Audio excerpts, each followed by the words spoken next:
नमस्कार प्रणाम दोस्तों, मैं आपकी किरण। अरे कैसन बेटी क भाग्य लिखला रे ललनमा। अरे कैसन भाग्य लिख भगवान रे ललनमा।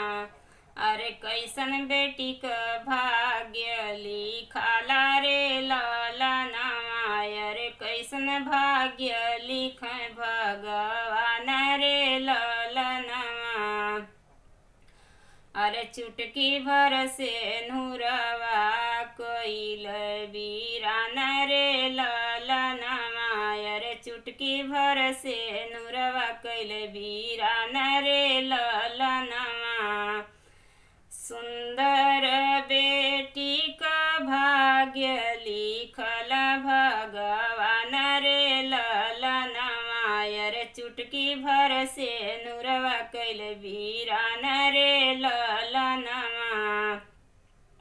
सब दिन घर में बाबा बेटी के सहे जलाय। अरे आज कैला पत्थल कै करे जरे ललनमा। अरे आज बेटी के करबा बियाह रे ललनमा। अरे काल बेटी होई जई है विदा रे ललनमा। जर जर अखिया मोर बरसै रे ललनमा। अरे काल बेटी होई जई है विदा रे ललनमा। झर झर अखिया मोर बरसै रे ललनमा। अरे काल बेटी होई जई है विदा रे ललनमा।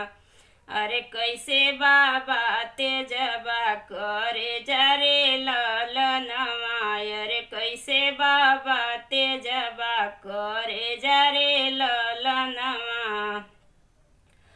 हमहू के भेजिया दूसर देश रे ललनमा। अरे कैसन बेटी भाग्य लिखला रे ललनमा।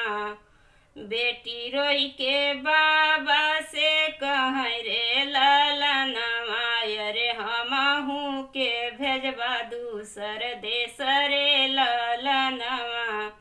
अरे कैसन बेटी भाग्य लिखला रे ललनमा। अरे कैसन भाग्य लिख भगवान रे ललनमा। अरे कैसन भाग्य लिख भगवान रे ललनमा।